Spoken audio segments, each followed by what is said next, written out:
Good day everyone, I am JB. I am LJ. And I'm Casey. We're here in our place to share with you our understanding of human flourishing, or what we call a meaningful and abundant life. What is human flourishing? Human flourishing means living a good, meaningful life.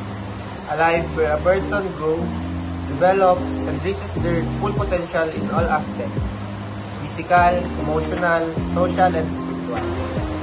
Human flourishing is the state of living a good, meaningful, and balanced life where a person reaches their full potential and experiences true happiness and well-being. It's more than just success or wealth. It's about growing as a person, having a good relationship, and making good choice, finding purposes in life.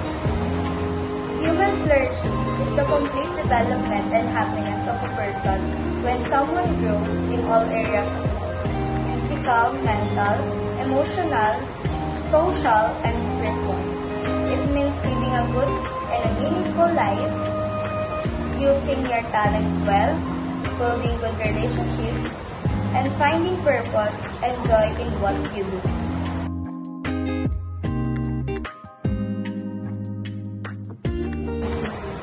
Family. For us, human flourishing begins here, in love, care, and support.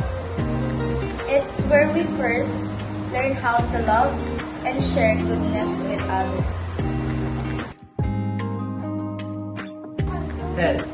When our body and mind are well, we are more prepared to face life challenges. Being healthy physically and mentally is a vital part of human flourishing. Education. We believe that learning is the key to reaching our dreams and helping others. Continuous learning helps us grow as individuals. Friendship. True friends guide us, support us, and remind us of the value of compassion and cooperation. Peace.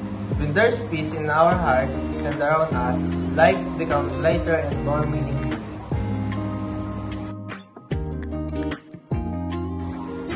Why is this our understanding of human flourishing? Because we believe that true flourishing isn't measured by money or success alone.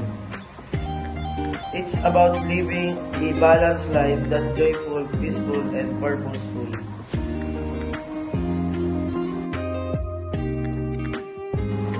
Is this vision of human flourishing something you have already achieved or something you still need to achieve? For me, our vision of human flourishing is something we are still working toward. We've achieved some part of it, like learning and being surrounded by people now. But we continue to grow and strive to become better each day.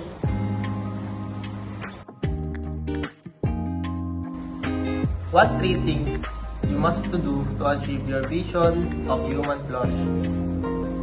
To achieve your vision of human flourishing, there are 3 things you must do. First, take care of your health. Second, always be grateful to help others. And third, promote peace and kindness wherever you go. We believe that human flourishing is a journey, not just a destination. Each of us has our own path toward a meaningful and fulfilling life. So, we challenge you. Find your own version of human flourishing. Reflect on what brings you peace, purpose, and happiness. And thank you so much for watching. And may we all continue to grow. Not just for ourselves, but also for others.